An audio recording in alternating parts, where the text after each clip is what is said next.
What up, I actually kind of like it. It is that the start we were looking for. Sunday night. Yes, it's Sunday. We are back. Let's Talk Live podcast. Oh, a perfect day we had today. Oh my God, it was beautiful. That was wonderful. So great, man. Yeah. How was that intro? It was terrible, wasn't it? It was fine. I liked it. It's actually not bad. Yeah, like it kind of grew.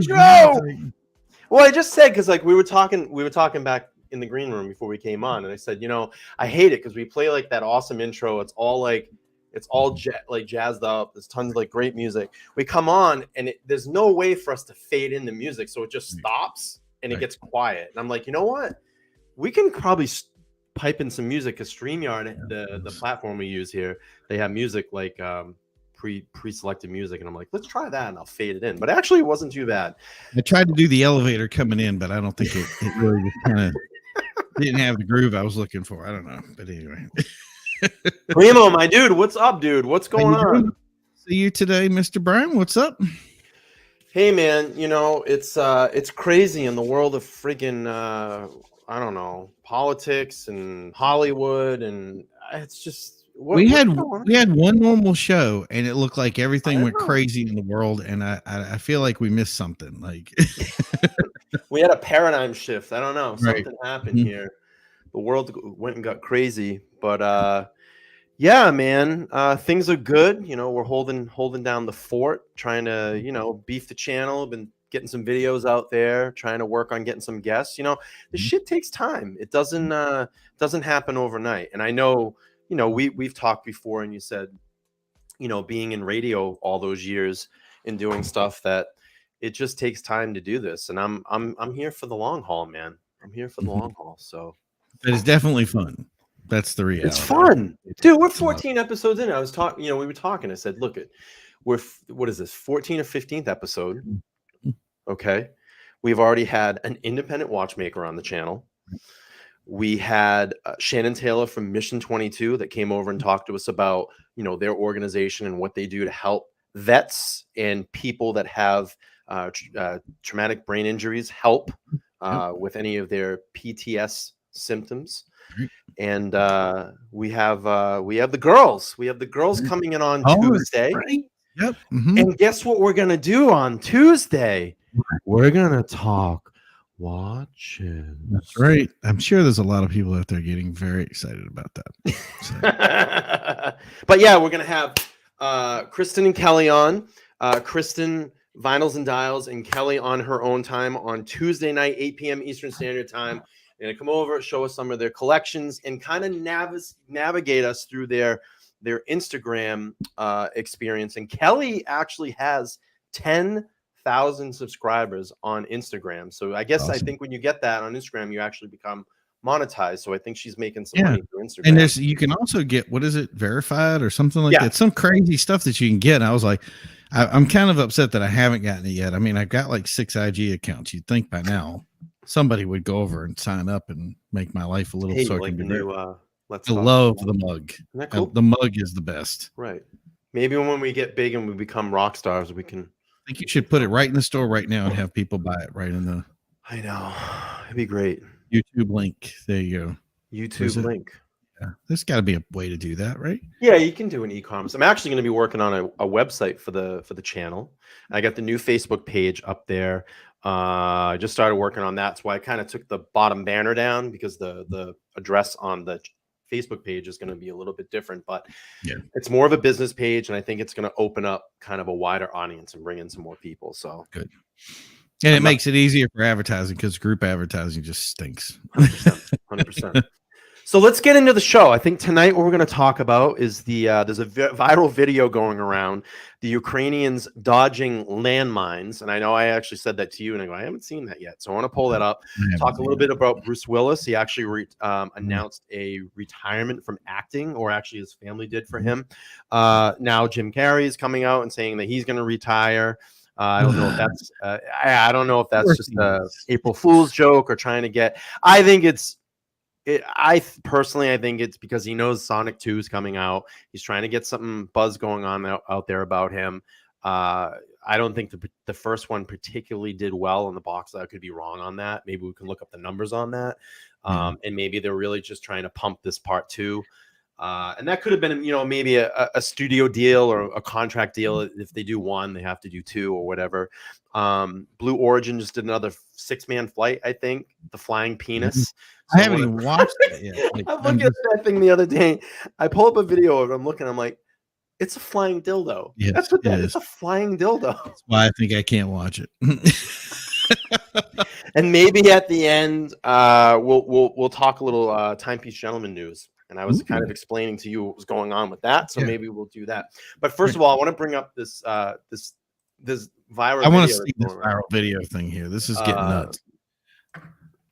So check this out, man. This is hang on. I hope there's no music, because if there's music, I'm gonna have to kill it. Let's see. A video showing several Ukrainian civilians driving through an anti-tank minefield with their cars. What the fuck?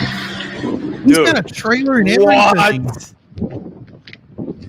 These guys have got solid steel components. And the camera guy is right there in front of this thing, man. Let's see if they actually work. Look at that. I feel like this was badly designed on the part of the mines, don't you? Badly designed on the person that put them down. So I had a friend that knows about all the stuff that actually was in like war and stuff, and he was like, if those one of the ones that the other guy was moving, he was like, if that was live, that guy would be red mist. And I'm like, these have to be live, right? I'm like, I'm gonna send this to him. That's crazy. Like, these things are super sensitive. Why? It's like the camera guy's right there, friggin' 3 feet in front of this thing, like zero fucks given. You know what I mean? 62M anti-tank blast mines. That they're made to tank out like probably depleted uranium, and your RAV4 is just not gonna do.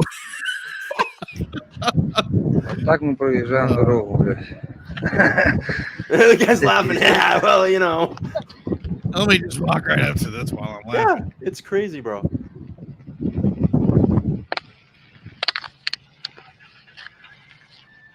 And apparently this shit is like. Luckily, they're not magnetic.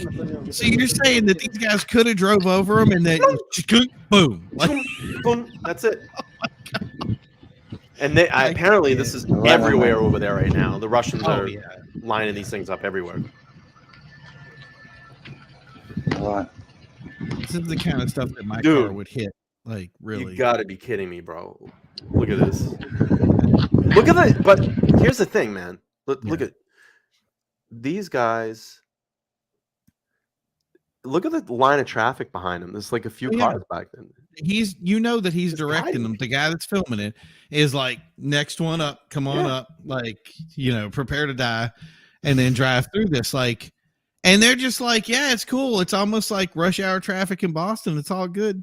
Duco Ted said, this is why you always carry an RC car with you. It's actually a pretty smart idea, believe it or not.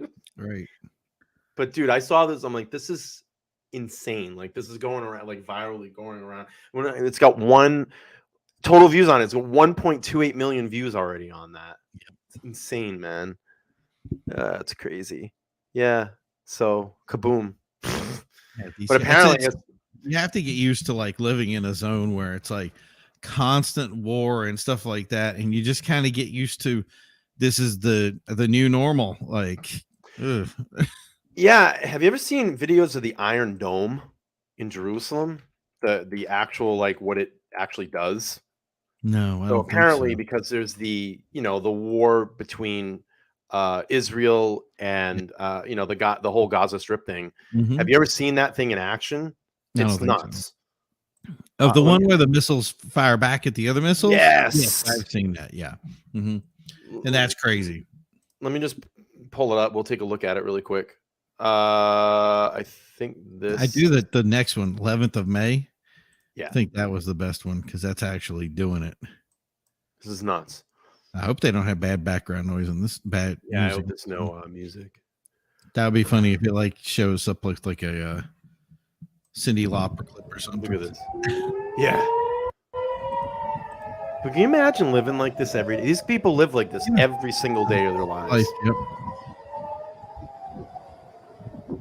It looks like the Gulf War. Mm-hmm. It looks like 1990, or what was it, 1990? Yeah, that's exactly how CNN used to show it up on the thing. Yeah, you're Americans right. would wilt like a wet towel if that ever happened. Watch this.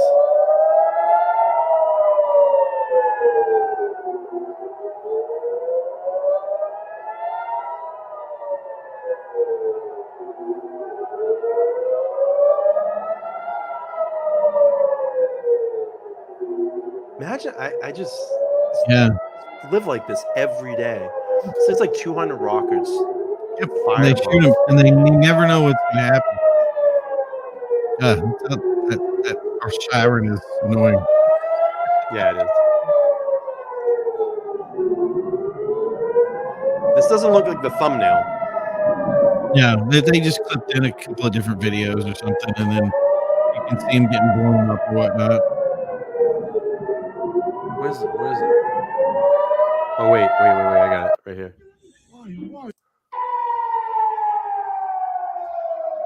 Wow. That's crazy. And that's all intercepting all the missiles that are coming in. And you got to think there's got to be stuff coming down from that. Like it can't just be. Dude, look how close that guy is to this. Yeah. Just looking up and checking out. It's on the tree line. Yep.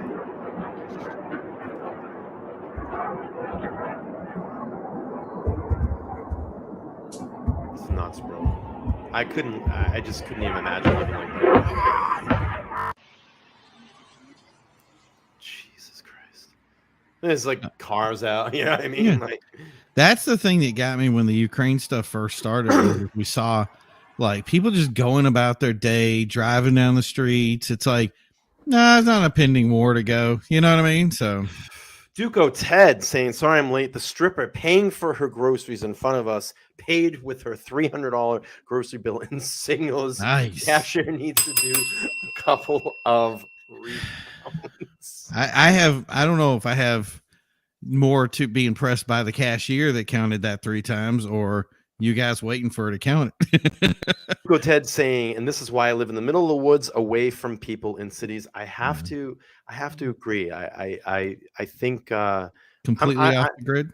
Yeah, I like being as far away from a city as I can. But Duco Ted, also a channel member. Thank you so much for your membership, sir. I really do appreciate that. It helps.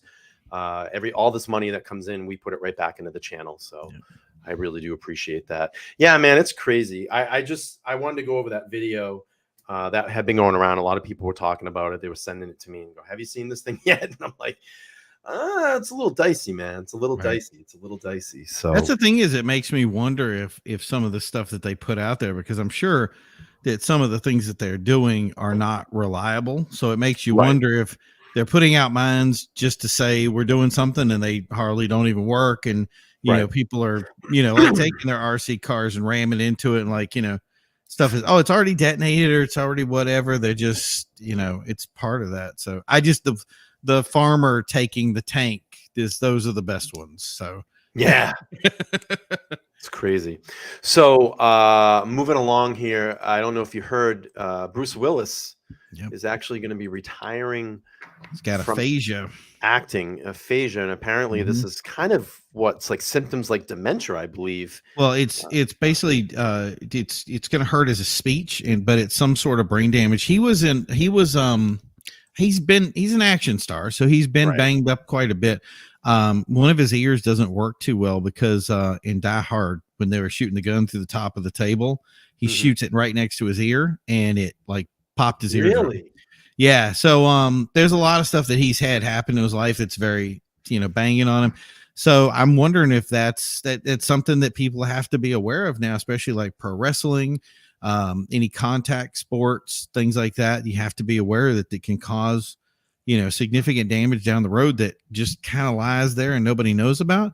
So I'm tending to wondering if this is all part of that. And I just think it's a sad story because Bruce Willis is a great, I like him, and I'd like to see more from him. I was young, but I still remember like Moonlighting. I remember I didn't understand the concept. The show was very young in the 80s, but Moonlighting, and then obviously all the whole Die Hard series was just amazing. It's just great movies. And that first one really, I think that was, for me, was the one that really put Bruce Willis on the map. If I looked at it, I mean, that movie was such a great success. And yes, it is a Christmas movie. I don't care what anybody says. I want to make it a Christmas thing that we do every year is turn on Die Hard. Like remember when you grew up and you had everybody played, was it Wizard of Oz at that one time of year? And then you had the Christmas stories that you played. Right. I think for the generation now, I think playing Die Hard is and the ball. Remember, the ball doesn't drop until he's thrown out of Nakatomi Tower, and that's and God rest, was it Alan Rickman? Because one of the best actors out there, bar none. Dude, he's like the best criminal in that movie. Oh, just ruthless. And Alexander looked upon the links and breadths of his land and wept, for there were no more worlds to conquer. Yeah, I really liked one. I thought one was, really obviously it was the best one. Yeah. Two, not so much. And then I feel like, and a lot of people thought that 3 wasn't as strong, but I thought like that was for me, it was, I don't know. I thought it was a pretty good one. And then they went on to do a few more, I guess. And I didn't really watch too many of those. I think the intent for Die Hard, was it Die Harder or something like that? Whatever the heck it was. Yeah. I thought the second one was with the one with the airport. I thought it was well thought about. I don't think it was well followed through with, but it's still a solid movie. The one with Samuel Jackson, I don't know why I get into that so much because I just love their system together. And when he looks over, he's driving through the thing, he goes, not even God knows where you're driving. That kind of chemistry is very solid. Or in the beginning, he keeps going, hey, Zeus. Hey, Zeus. And he goes, why the hell you keep calling me Hey, Zeus? My name's Zeus, motherfucker. I love that. But it ended with, and even though it was a very flat ending, it still was a solid movie that you could play that back and forth a couple of times and it wasn't too bad. But Last Man Standing, yes, good movie, great movie. And just even his comedy stuff too. Was it Blind Date? A great 80s movie. If you haven't seen that, hilarious. He gets banged up pretty good in that. And I don't know, it's just it's really, really sad. The Sixth Sense, I mean, that was fantastic. And he cameoed in Expendables. Yes. So that was another one where, and I thought the what was it, Bruce Willis and Arnold Schwarzenegger in the same room, and there's a little banter there, and he looks over at Schwarzenegger and he's like, he's just upset because he never got the presidency, and like Willis was perfect in those roles, and he plays that solid rough character very well. Some of the cameos he did with some of the movie shows when he was like, are you going to take my daughter, that kind of thing, just perfect character for that. But like you said, he could do different roles, and that was pretty strong for somebody who was an action star. You know what I mean? Pulp Fiction, dude. Bruce. Butch. I mean, he played Butch, the boxer, in that fantastic role. I'm just going through some of his stuff here. Looper was great. The Last Boy Scout is fantastic. Color of Night is great. Pulp Fiction, obviously. Sixth Sense, we talked about that. Wow, that was the Unbreakable series with Split. And think about how many times he's basically recreated his career, basically. Like, just I'm gonna do something different. And I really like, people can give what's his name, the guy that wrote Unbreakable, they give him a load of crap about it, but I really thought that was a strong and like passive story that kind of just it pulled you along in a cool way. And you're just like, when he's adding the weights and he goes, that's everything. And he's still lifting it. And he's going, wait a minute, I shouldn't be able to do this. Yes. And you really have that. Like, I'm holding myself back. Like, it's such a good lesson. Yeah. He goes to his kid. He goes, well, how much do you want to put on? He goes, how much did you put on? He goes, I put all of it on. Yeah. And then they started adding the paint cans. Yeah. And he goes, you probably want to back up because I don't know if something happens, you know? Yeah. And like, yeah, it's great. And you know what that basically is? It's the modern Superman story. Right. That's basically what he did with that movie. It's a superhero, but it's, you know, Bruce Willis obviously is supposed to be Superman in that. And again, who is he with? Sam Jackson. So here's another thing where these two guys play so well off each other and the Superman Joker moment. And then Joe's here. So that's Hey Joe, what's up, buddy? How are you? Give you a bell here. Thanks for joining the show today. Yeah, it's just really sad, you know, and apparently I guess they started seeing some signs of this back in 2017. I guess he's been kind of this has, you know, been kind of coming on, and it's really sad. And I hope that, you know, he gets the necessary care that he can and this disease doesn't overcome him, because definitely probably one of the best, at least my top 10, maybe top 5 action stars of all fucking time. Right. Just, it's sad. It's sad. It really is. But, you know, hopefully things work out. Right. So Jim Carrey in the news, who can't be outdone when somebody else wants to quit and needs to rebuild his career, so he wants to jump on the bandwagon and so make Jim Carrey now announcing on April Fool's Day. I don't know if it's a work, it probably is. You know, we were talking about this backstage, talking about you know, he's got Sonic the Hedgehog 2 coming out. The first one sucked. I'm sure that there's probably you know, some contractual thing that he had to get kind of pulled in to do this, or they just threw a shit ton of money at him. And so obviously now he's made an announcement the other day that he's retiring. Right. And I did actually a little short. I'm going to play through that really quick, and we'll check that out real quick. Well, I plan to bash this guy. Go ahead, play this. Gentlemen's Hangout saying Hudson Hawk. Yes. Yeah. Hudson Hawk. Great that was movie. A good one. Yeah. It was a good movie. Let's play this sucker through. If you guys haven't seen the new shorts, check it out. Yeah, probably. Yeah, probably. With me. Do you still have a career? Serious. Fairly serious about your career? Okay. Yeah. Stable guy. Well, there you go. That's how to lose your career. Ace Ventura, Pet Detective, saved him. Oh, those girls Dumb are retiring. So, Dumb and Dumber. I still, to this day, think that Liar Liar was his. And this is something you might never hear another celebrity say as long as time. You know what? We'll play through and see what he says. I have enough. I have enough. He's got enough. You know what? Usually I say that when I think he's talking out of his ass. Yeah. When my career is over, I usually say I've had enough. I've had enough. Well, we've had enough of you, Jim. Thanks. I appreciate it.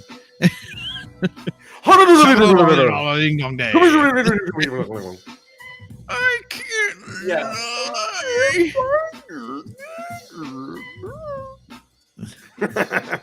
Liar Liar is great though. Yeah. Oh yeah, that movie's perfect. The pen is blue. Just saying. Yeah, the goddamn pen is blue. But I thought beauty was only skin deep. That's something only ugly people say. Like, that movie was written in a way to set him up to succeed too. So it just really fed into him. Yeah, Ace Ventura. I was sickened by the standing ovation. I just want to say I was sickened. He was sickened. Spineless. Yes. And it really felt like, this is a really like I should have an opinion.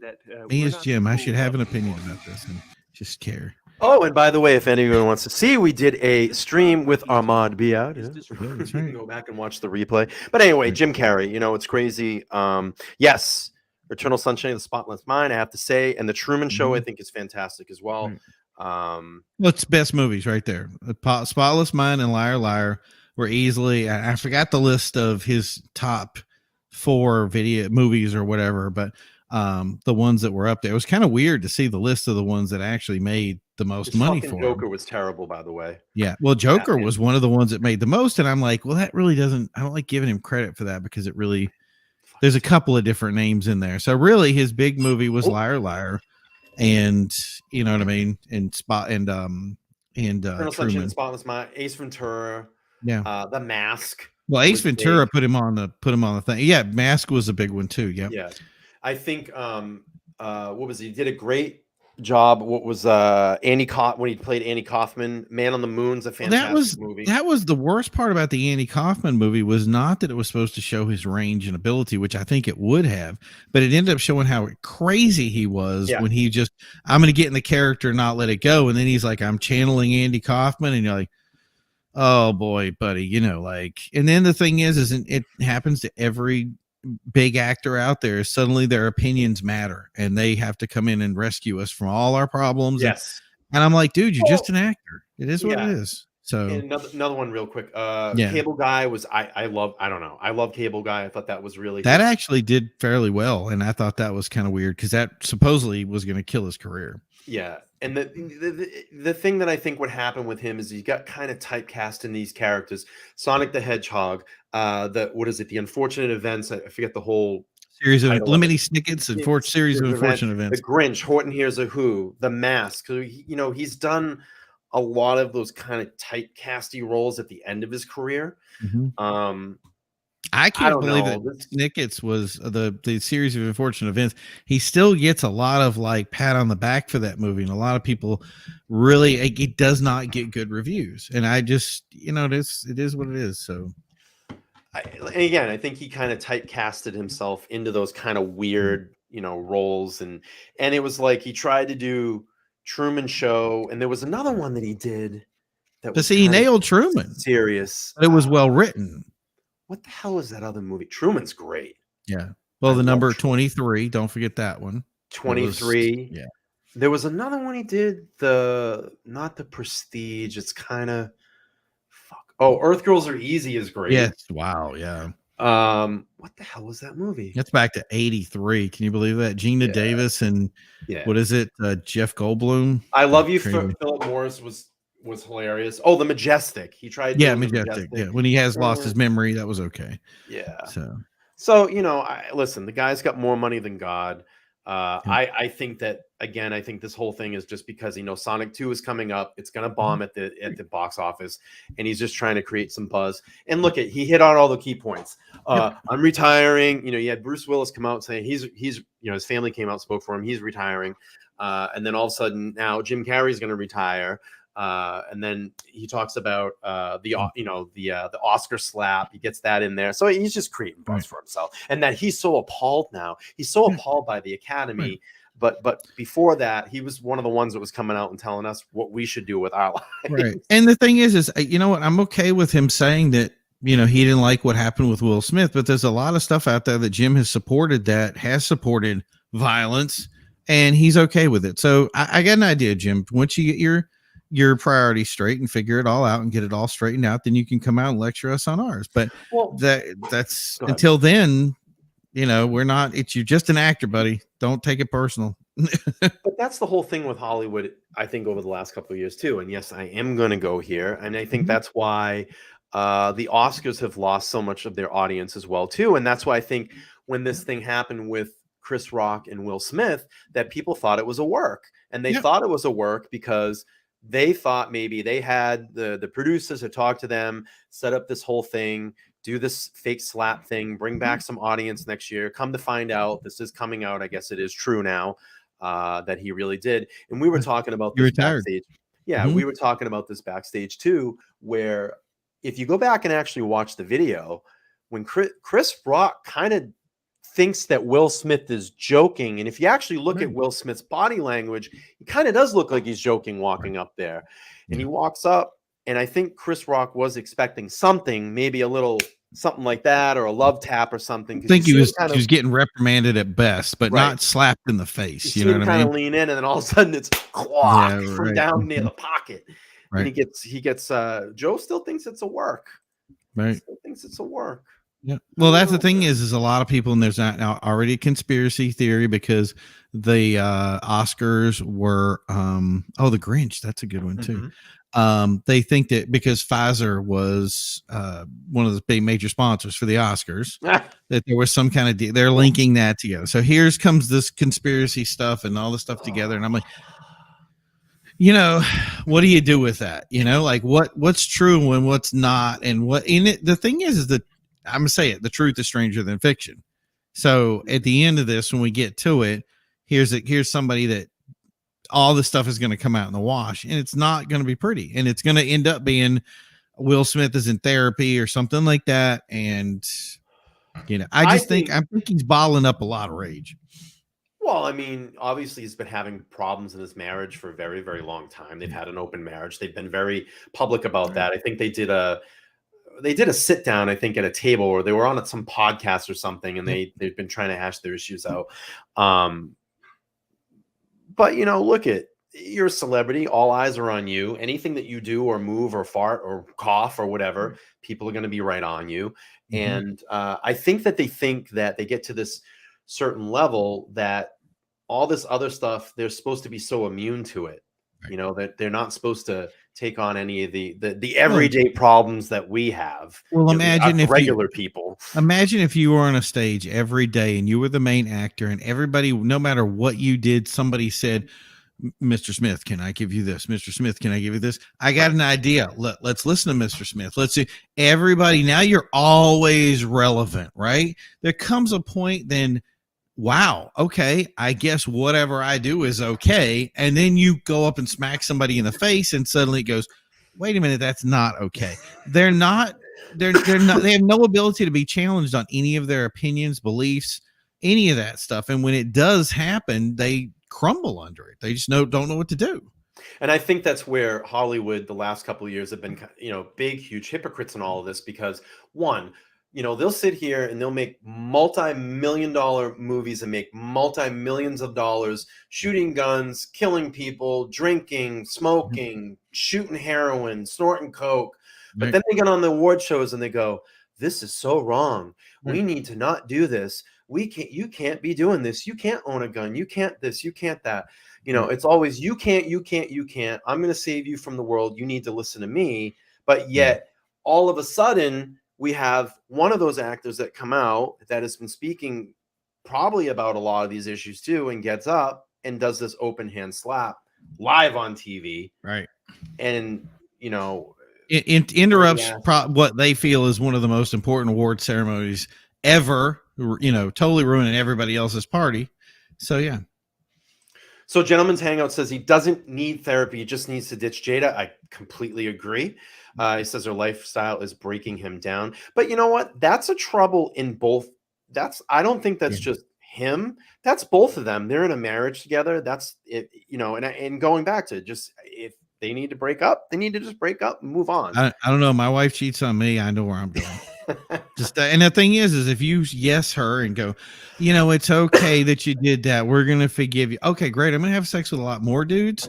Okay, now like where does it go? You know what I mean? And like I said, I think that's definitely getting to him. Danger Will Robin says, back to Carrie, it's kind of hard to watch people take life advice from In Living Color Fire Marshal Bill. Yeah, right. Mm-hmm. It's true. Fire Marshal Bill Burns here. How you doing? Wow, Will is the perfect example of an emasculated man. Yeah. Wow. Yeah.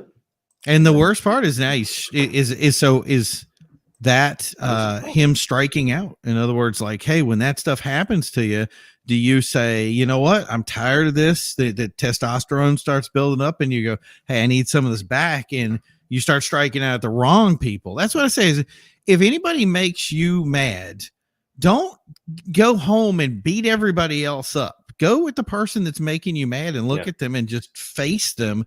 And I think and that's the worst part, is our world is teaching us now that you're supposed to bottle this stuff up, not supposed to do anything. You're supposed to take it, suppress it.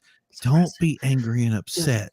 Never don't get mad. Never face those people. Just don't get mad. But so my thing is now you get home and, somebody screws one little thing up and all of a sudden you explode. Yeah. And instead, like when somebody does something bad for you, Joe. who does open hand slaps? There you go. Should have been a punch. Joe got definitely Come on, dude. bell for that. Yeah. Come on, dude. That solved everything right there was solved in the one comment. But Will went home. Fucking Will went home and was like, I fucking slapped him. I slapped him. It wasn't a punch. Why didn't I punch him? Nobody's gonna respect me. Yeah. Slapped him. Too far. Yeah. Well, the worst thing is you could have a Blue Origin missile. I was gonna say, speaking of penises. Speaking of Jada, that huge gigantic thing that launched the other day. I'm kidding. So, all right, wait a minute, because I'm reading. I can't. I don't even know if I want to see it. Look at the top right up here. That's supposed to be a feather. It doesn't look like a feather. It looks like something you would order and would not have tracked shipping. Dude, I keep forgetting, and I heard about this thing. It launched again the other day, and they're going to space. So I pull a video up, and I'm like, that thing's a penis. It definitely a penis. Absolutely. Let's see. Duco Ted says SLS is a joke. Joe is saying at least a good backhand would have been better. Okay, that's a good one too. And then Gentleman's Hanging Out podcast, JJ is saying, my voice cracked again. I wonder if Uncle Phil I would have slapped Will for all the ball jokes. Wow. Oh man. And then Duco Tit says B4 is more of a joke. So I'm gonna play a video. Dude, this thing is a flying fucking penis. It's a dildo, dude. I wonder if he almost made it like he's just slapping his dick out there. Like, look at this is what happens when you hire more women designers. This is the kind of missiles you get. Dude, and I'm not saying that's wrong. Penis, I'm just telling you, like, penis. Look at that thing. It's a phallic symbol. It is absolutely horrifying. Look at this thing. Wow. It's pretty incredible. The best part was somebody was saying if Jeff Bezos got shot into space, they hope he doesn't come back. And I was just like, it's so dude, bad. That's a flying penis. Dude, even launch is like feminine. Like, what's going on? It's a flying penis. Oh my God. Look at it. Like, if the only thing it needs is two ball sacks like hanging off the end of it, like flapping in the wind as the rocket goes in different directions. I'm looking at this thing the other day. I'm like, dude, it's a dick. It's flying. Right. This is what you hang off the back of a Redneck's F-150. And I'm not saying we ever had any of that, but I'm just saying this would be it. This was built by some dude out of a trailer park. I'm just saying. And I know that because I've lived in trailer parks. So oh my God. Wife says, I'm going to have to leave the shows, guys. I can't. It's a flying penis. Right. Look at that. Tell me, I'm not attracted to this, but there's a lot of women watching the show right now. Joe says aliens wondering what aliens. Joe, the aliens just went, are we about to get effed? Like, seriously. Oh my God. Dugo says this penis isn't incapable of making. Yeah, it's true. It doesn't get into orbit. It literally just goes up and down. I know the feeling right there. I know exactly what it's going through. Yeah. I'm sorry, Mr. Rocket. I judged you badly. You know what? I'll say this though. I have to say this though. It is pretty incredible what these things do now. I mean, with Elon's, the things that he launches and they go up and come down and they land. It's pretty incredible. You think this rocket would stay up a little bit further if it had some Viagra or something? Well, the thing is blue. It's called Blue Orange. Oh my God! So it's like, what happens when you don't launch for too long? You end up getting a Blue Origin, or is that the new thing? I don't know. I'm not up on the young kid language here. Just somebody tell me. Somebody in the chat, let me know. I got nothing. All right, I want to watch this thing come back down. It's crazy. What? I want to watch it come back down. You want to watch it come back down? Okay, guys. No, this thing doesn't land like I thought this one. It doesn't. Oh, it's not like the Elon. It doesn't have the same insertion rate as the Elon thing. Well, the problem is Elon's has a pad, and this Bill Hardwood. Oh my God, are you serious? This can't doesn't it this joke writes itself, buddy. Like, really? It's almost like if you had hired Mr. Longcock to like review the missile. Like, what the hell? CBS, dude, somebody has to vet these guys when they come in. Like, did you not put Basil's pocket rocket? There you go. Now look at that, how it even landed. That was a splooge of a landing right there. Dude, it's a flying penis, bro. You know what would be even better if somebody ran out with a towel right now to the rocket and just was like, here you go. And it's a flying penis. It is. Oh my God. I love it. Yeah, I'm looking at this thing the other day and I'm going, it's a dick. It's a flying dick. From Van Horn, Texas. I'm just reading the stuff on the screen, buddy. It is what it is. Before is the Blue Origin rocket engine that is pushing the entire program. Way behind is okay, all right. Oh, way over budget. Okay, perfect. Way over budget. And then Duke says, I want whatever. Joe with a sploosh. You and me both, buddy. Yeah, that's Joe with a sploosh. It's crazy, man. It's a flying penis, dude. And the feather even looks phallic. That's the thing I don't get. Like, it's hilarious. Look at this thing. Can you imagine like seeing this thing fly? How do you bring that design to your mom and say, we just made this rocket and I want you to take a look at it? And she's like, I think it's a great idea, and go ahead with it. It looks like the thing with the troll when that guy was drawing the things for Disney and he was trolling and putting penises and like everything. Like the Aladdin thing or whatever. Perfectly. Exactly right in the middle of Little Mermaid, in the center there. If you guys ever seen the old edited picture, is a phallus right in the middle of and nobody caught it for years and years and years. And it's that image right there. They pulled it right out and made a rocket out of it. Oh, maybe it is. Is it? Yeah, it's Little Mermaid. Yep. Mm-hmm. If you look at the old pictures right in the dead center, it's let's see. The guy that was supposed to be doing, he was trolling everybody. He wanted to do All Dogs Go to Heaven. He didn't get it. He got Little Mermaid and he was mad. So he drew that. Yeah. He did it as I thought that was kind of weird. I would have said like Little Mermaid would be bigger than All Dogs Go to Heaven. Come on. Right there. See it? Yeah. Can't miss it. That's right. And then they edit it later. Go 2 over from the picture you selected. So 1, 2. Right here. Right, yeah, that one. Do that one. That's the one. In all its glory. Like,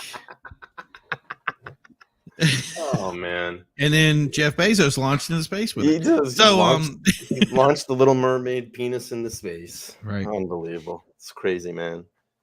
I just think that wouldn't you rather work on Little Mermaid than All Dogs Go to Heaven? I mean, am I talking silly there? Like that just you're making a new princess. There's your name, and your name is going to be forever known as the guy that put a phallus on the castle. Like, I don't know.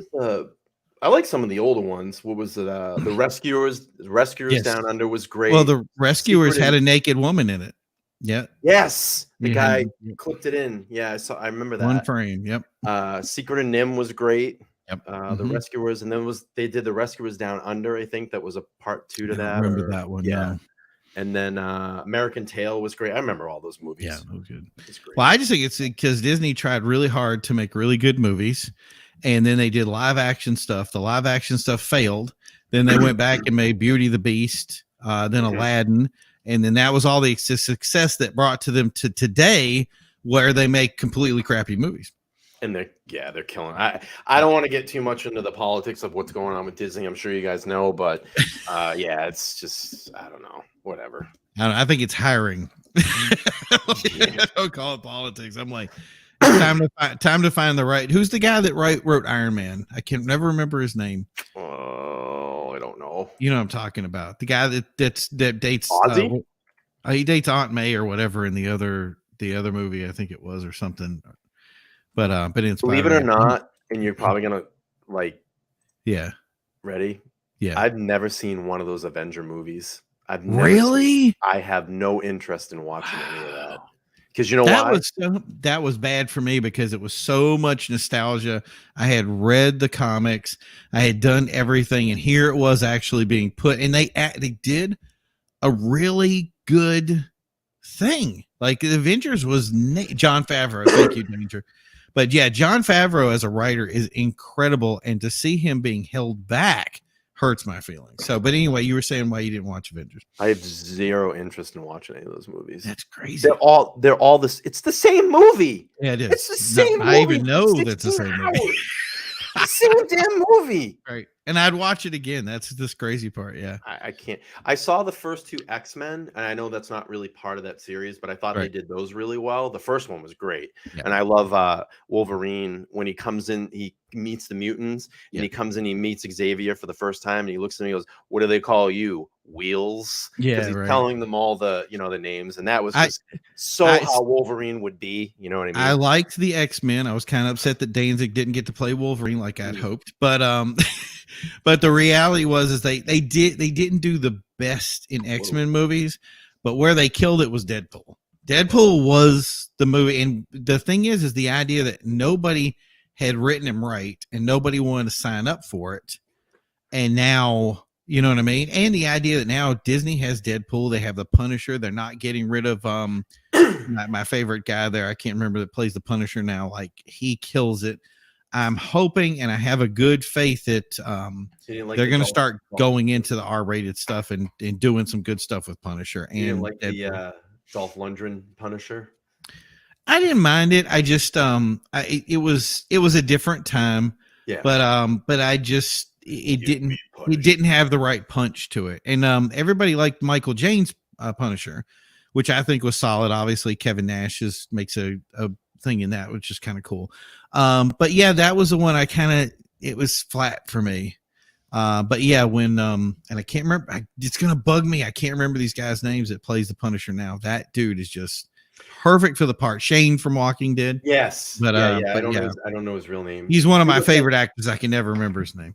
This just in for First Squawk. German retail chains are increasing food prices by 20 to 50% from Monday. Whoa. Shit.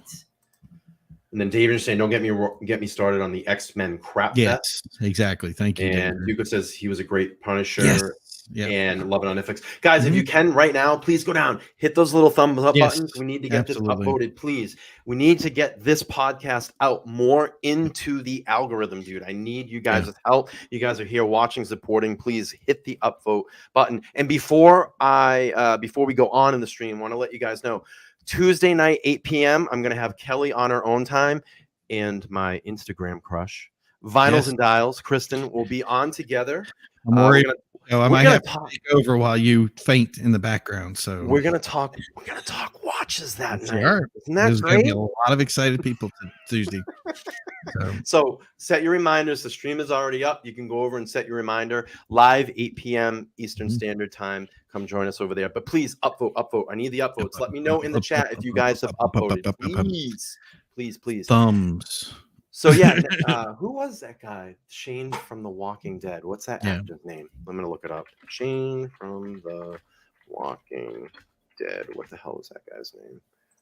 Actor Sean Walsh. Shane Walsh. Shane Walsh is his name. John Bernthal. No. John Bernthal. Okay, yeah, I got it. There you go. All right, yeah. Because that's gonna burn my head until I get that. So. Yeah. But no, Bernthal's been doing a lot of stuff. He was actually in that last Will Smith movie, and I thought he no matter what he does, it just seems like he kills it. And when people talk about having worked with him, they talk about how humble he is, how awesome he is to work with. And that's the thing is if it's a car thing, Baby Driver, I had to watch it. I'm not a big fan of the movie, so like overall, but it's well written. It's the same guy that wrote Shaun of the Dead, that kind of stuff. Yeah. And the way he wrote and the way he did stuff in the background of that, you really just, even if you don't like it, you have to appreciate the movie. But John Bernthal killed it. The whole cast in that was really good. So I like dude, he was that dude was really good in The Walking Dead. Like he played the villain like really great. And I'll tell you, I was really, really into The Walking Dead. I think those first 4 or 5 seasons. And then for me, it jumped the shark when it started kind of turning Game of Thrones-ish. And I'm not a Game of Thrones guy at all. The worst thing they ever did was kill that guy. When they kill Abraham and the other guy there. That was the part guy there, Rick. No, it wasn't Rick. The other didn't actually die. When Negan came in, Negan was supposed to die, and Negan never died. Right. And people keep telling me he's a fan favorite, and I say, and I like the actor.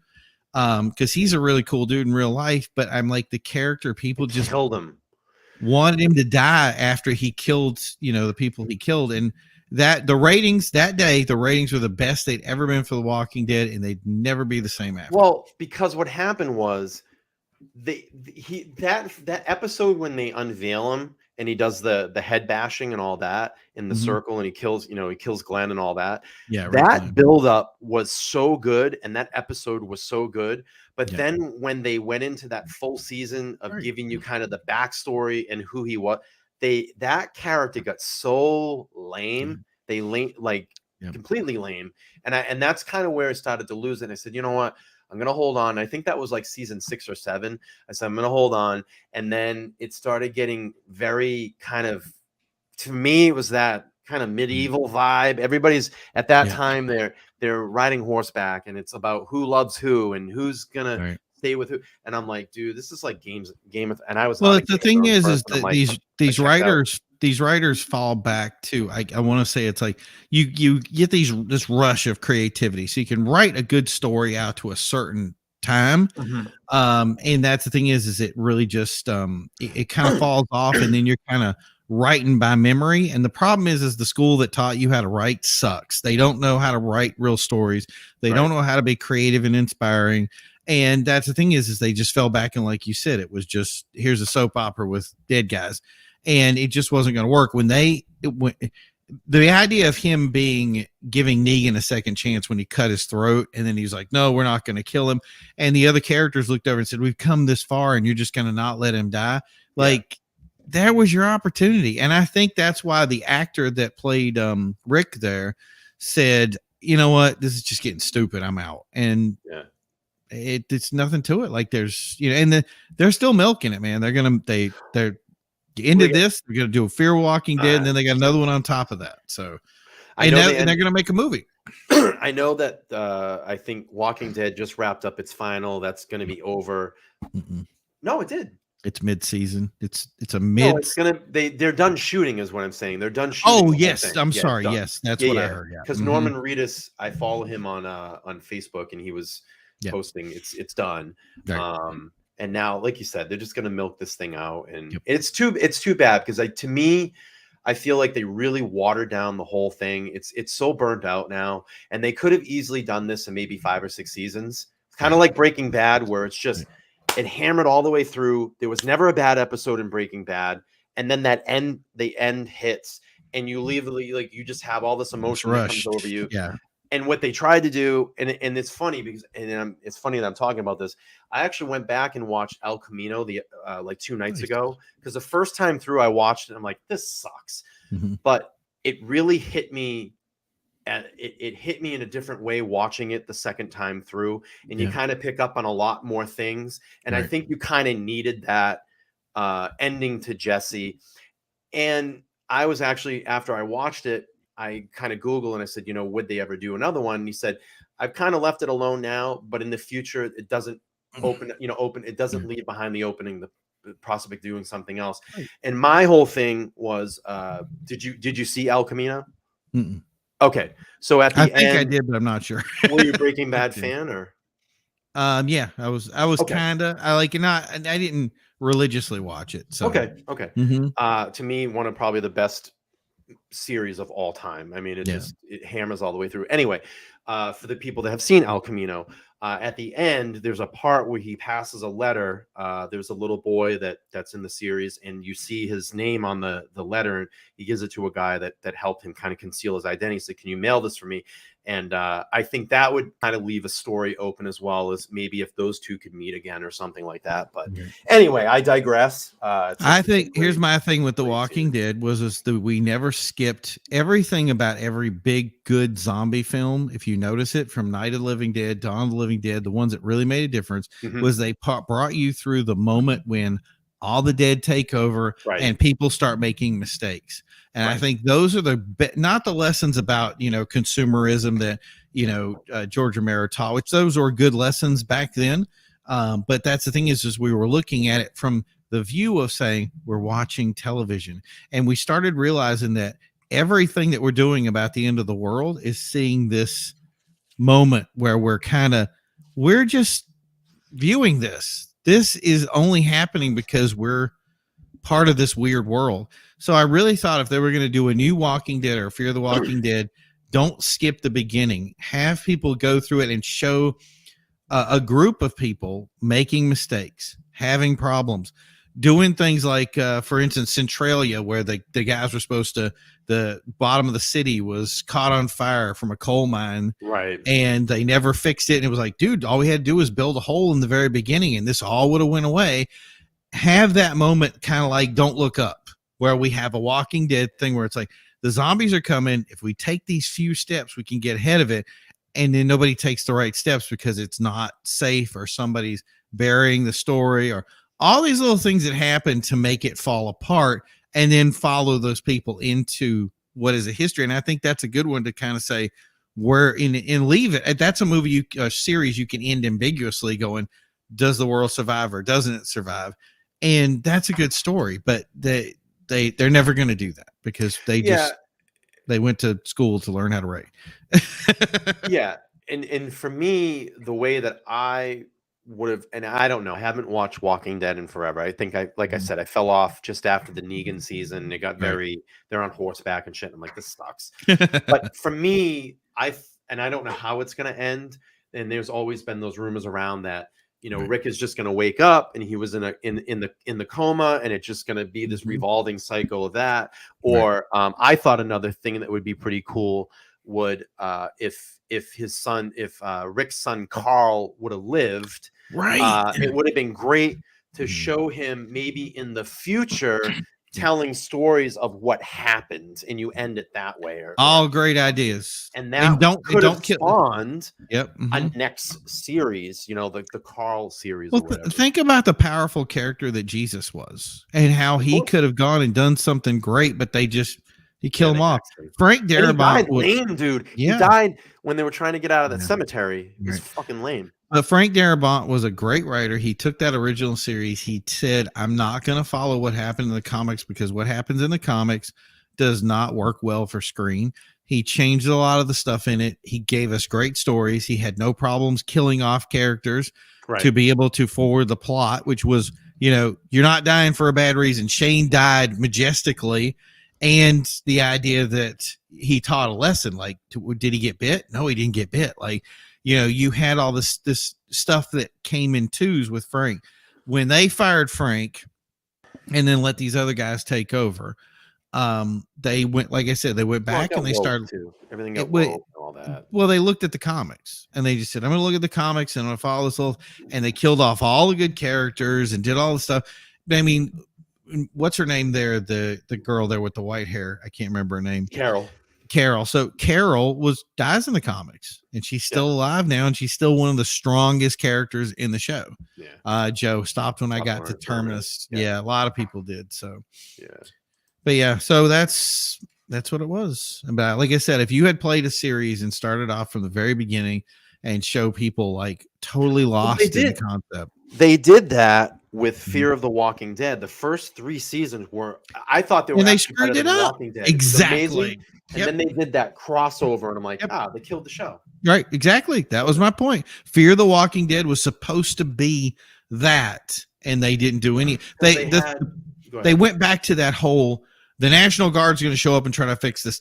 That's not how this works. You guys were in the middle of a pandemic. Did the National Guard show up at your house? No. It's little stupid stuff that they do to patch it because they don't want to spend the dedication to fix it. The National Guard doesn't show up. You walk outside your house one day and there's a zombie rummaging through your trash or eating your dog. And now you're like, hey, this is a problem. Was somebody going to do something? And now you have a town hall meeting and it gets stupid. And that stuff I know that sounds weird that it would be interesting, but how cool would it have been to have somebody come out and see this stuff and go, what do we do? Suddenly our world is Columbus. We have relatives that are missing. We have people that we don't know where they're at. We need help finding these people. Where are they at? Do we start a shelter? Do we not start a shelter? All these things and the things going into it would have been really cool. And I just love the idea of the TV coverage, the thing of where they're doing the coverage and people are completely lost in it. For me, and real quick, let me just get to the Joe says they killed the show when they sat on the damn farm. Yeah, but if you watch after that, Joe, it kind of picks up a little bit from there, and then it kind of died right when they bring Negan and fuck it up all from there. It's the episode with Negan where he kills Glenn is amazing, and then anything after that is where they screwed the entire show up. Exactly. And I think that's where Nicotero was out, and they brought in new people to start doing more directing and stuff and producing, or he just took more of a back seat.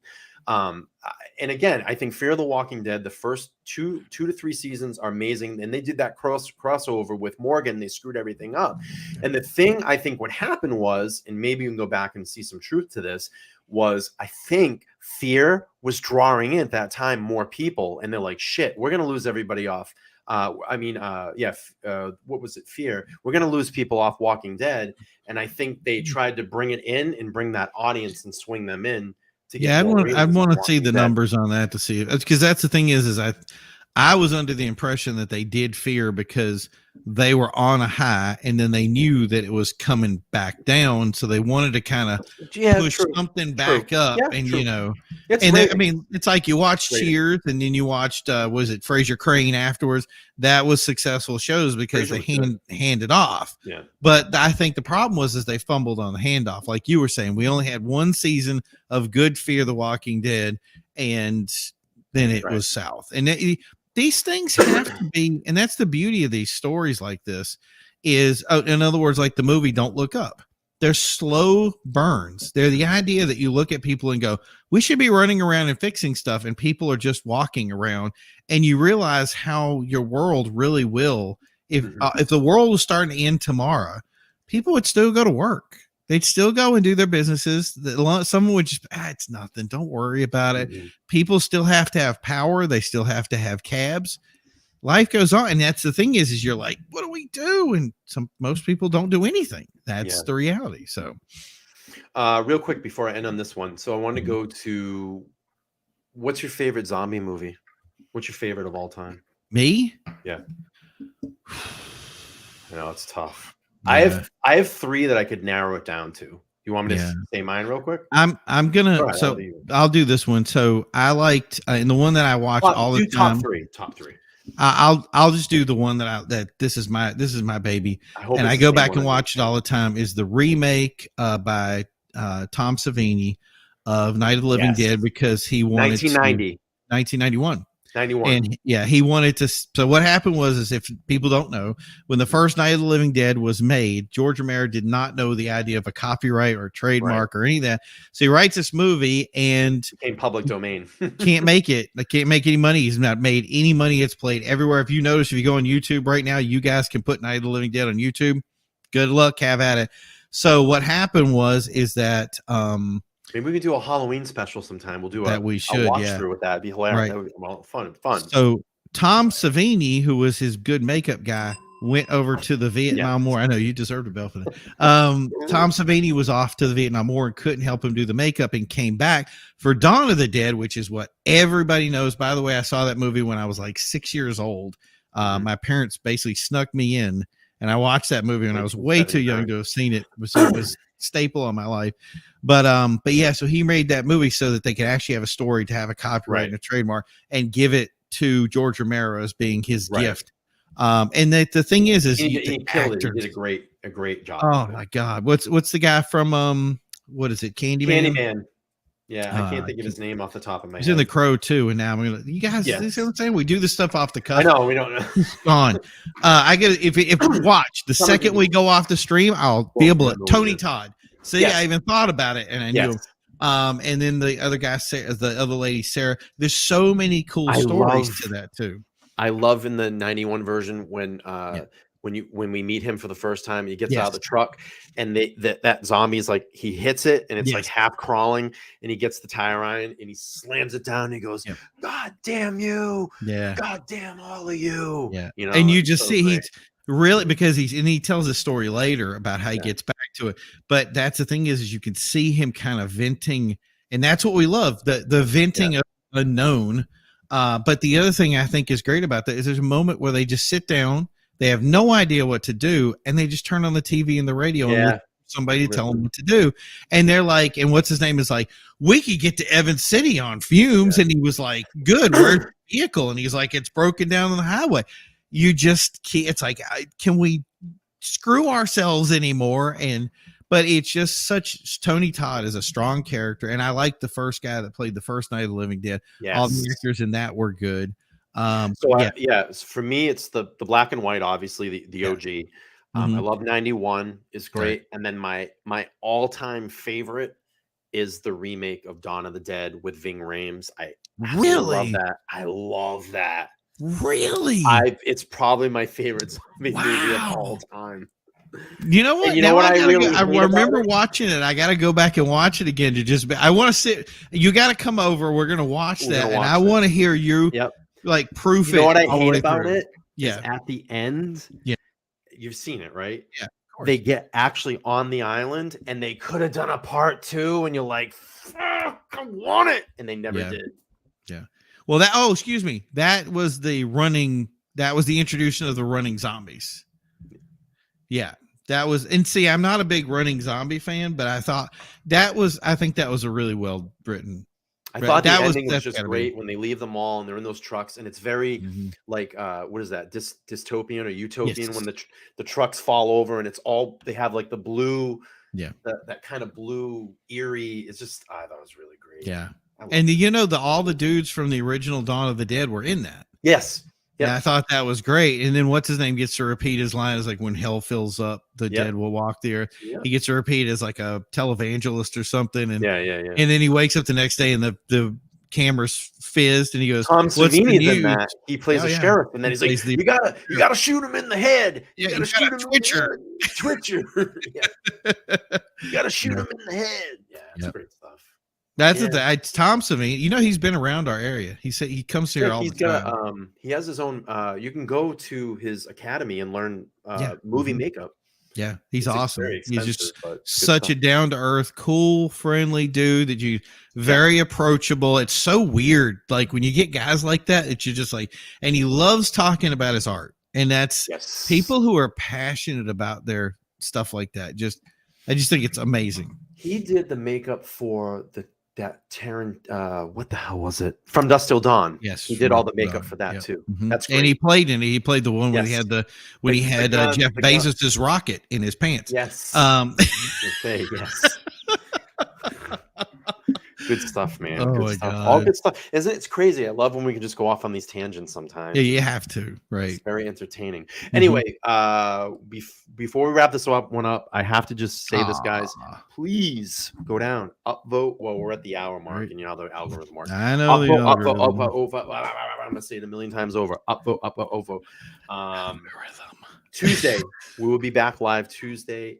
8 p.m. Eastern Standard Time with Kelly on her own time, and Kristen Vinyls and Dials is going to come over, talk watches. We're just going to talk watches. We're talking watches? Oh. Yeah, all the Instagram ins and outs and stuff like that. But real quick, listen, I wanted to talk about something really quick that's kind of going on in the YouTube space, and actually it made People Magazine, which is pretty crazy too. Okay. So you guys know, I'm sure some of the watch people here that are watch people that are watching.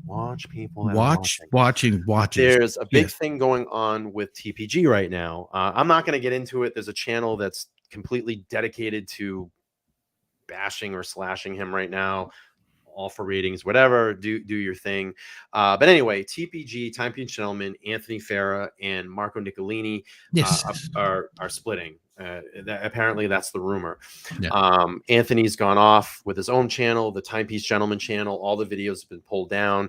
Wow. There's been a lot of drama on the Anthony side, a lot of stuff that's been dug up on his past that's now come out.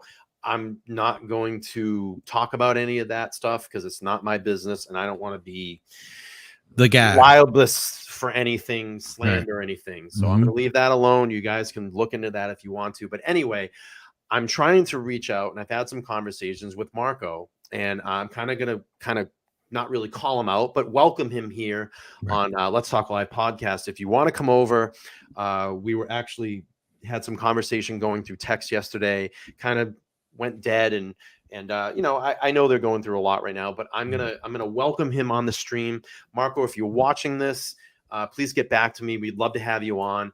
Talk about the rebranding of your channel and maybe the split off from TBG. I know you don't want to get too crazy in the Anthony stuff right now. I can respect that and I understand it, but please, if you want to do a stream, please come over, tell us your story. We'd love to have you on here, and maybe we can set that up. So that would be good. That would be cool. Yep. But I'm going to give it a little while, a couple of weeks, let him settle in, and maybe reach back out to him and say, hey, the door is always open if you ever want to come over and let's talk live and do a podcast with us. Absolutely. Love to. And dude, that guy is super, super knowledgeable about vintage Rolex. Nice. In my personal opinion, that I thought that he was actually the more captivating character on that show, and I thought the banana split. I don't know that one. I'm not sure. A lot of stuff going on. Yeah, boy. Anyway, if you want to seriously come on and have a serious podcast, we'd love to have you come over. Whatever you want to talk about, open platform. Reach out to me. You have my phone number. Just not Jeff Bezos's rocket. Yes, we've been texting, so you have my number. Contact me. Open platform, buddy. The floor is yours. We'd love to have you here. But guys, tomorrow, Tuesday night, we're back 8 p.m. The reminder's already up. If you guys want to go over, set your reminders. I want this show to be big. We're gonna have Kelly and Kristen on. Come over, watch some beautiful women, check out some beautiful watches, and we're gonna have a good time. And what do you think, man? That's it. It's over. Is that it? It's over. Yeah, I guess we'll have to come back Tuesday. When the music's over. That was terrible, wasn't it? Oh, it was good. I liked it. Yeah. We're gonna cut a record. I think I made that song up. It was a good song. It was good. I tried rap earlier. I looked at it, so it was terrible. All right, guys. We'll see you guys Tuesday night, 8 p.m. Set your reminders. Peace. Out.